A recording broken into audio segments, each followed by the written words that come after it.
രൂപയുടെ സാമ്പാറും ചോറ് മാത്രമേ ഉള്ളൂ. കൊച്ചിനെ മേടിച്ചു ഇവിടെ 500 രൂപ. 500 രൂപ ഒന്നും കണ്ട കാലം പറഞ്ഞു. എന്റെ 10 പൈസ എടുക്കാനില്ല. കാശിന് മോരി എറിയേ. 500 അല്ലെങ്കിൽ 1000. ഞാനെന്താ ഇവിടെ ബാഗ് നടത്തുന്നുണ്ടോ? നിവൃത്തിയില്ലാത്ത വീട്ടിലല്ലേ ഞാൻ. ഇനി കണ്ടറിഞ്ഞ് ജീവിച്ചോളാം. ഒഴുങ്കാ സൊല്ല്.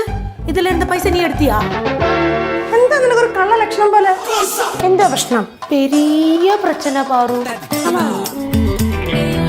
മെർലിൻ എപ്പിസോഡിൽ കാണുമെന്ന് ഞാൻ വിചാരിച്ചത്. കാരണം ലാസ്റ്റ് നമ്മൾ മെർലിൻ പാർവട വീട്ടിൽ നിൽക്കുന്നിടത്തായിരുന്നു തീരുന്നത് ക്ലൈമാക്സ്. ഇപ്പോൾ ഞാൻ വിചാരിച്ചു മെർലിൻ കാണുന്നു. പക്ഷെ മെർലിൻ്റെ അല്ല, വേറൊരു പുതിയൊരു പ്ലോട്ടുമായിട്ടാണ് വന്നത്. എന്തായാലും രസകരമായിട്ടുള്ള ഒരു കോമഡി ആയിട്ട് തോന്നുന്നു. എല്ലാ ദിവസവും സാമ്പാർ ചോറ് മാത്രമേ ഉള്ളൂ, ഇവിടെ വേറെ ഒന്നും ഇല്ലെന്ന് പറഞ്ഞിട്ട് നമ്മുടെ പാറക്കുട്ടി കിടന്ന് പ്രശ്നം ഉണ്ടാക്കുന്നുണ്ട്. അപ്പം ഇങ്ങനത്തെ ചില ചെറിയ ചെറിയ പ്രശ്നങ്ങളൊക്കെ ബാലൻസിനും നീലമൊക്കെ ഉണ്ടായിരുന്നപ്പോൾ നമ്മൾ ഉപ്പുമുളകിൽ നമ്മൾ ഒരുപാട് കണ്ടതാണ്. അപ്പോൾ അതേപോലെ പക്ഷെ എന്നാലും ഇത് രസകരമായിട്ട് തന്നെ വന്നിട്ടുണ്ട്. ലാസ്റ്റ് കേശു ലച്ചും കൂടെ എന്തോ ഒരു പരിപാടി ഒപ്പിച്ച് വെച്ചിട്ടുണ്ട്. ഭവാനി അമ്മയുടെ കയ്യിലിരുന്ന പൈസ കണ്ട് അടിച്ചു മാറ്റി എന്തോ സംഗതി ഒപ്പിച്ച് വെച്ചിട്ടുണ്ട്. അതിലാണ് നമ്മുടെ എപ്പിസോഡ് പ്രൊമോ തീരുന്നത്. എന്തായാലും രസകരമായിട്ടുള്ള ഒരു പ്ലോട്ടിൽ തന്നെയാണ് വന്നിരിക്കുന്നത്. നമ്മൾ ശിവയെ നല്ല രീതിയിൽ ഇപ്പം മിസ് ചെയ്ത് തുടങ്ങുന്നുണ്ട്. നമ്മൾ ശിവ ഒരുപാട് എപ്പിസോഡുകളായിട്ട് ഇല്ല. ശിവയും ഷിബുവിൻ്റെ ഒരു നമ്മുടെ മെർലിൻ കേശു വന്നത് പ്രമാണിച്ച് നമ്മുടെ ശിവയുടെ ഒരു ബോണ്ടിങ് ഒരു എപ്പിസോഡും കൂടെ വന്നു കഴിഞ്ഞാൽ നൈസായിരിക്കും.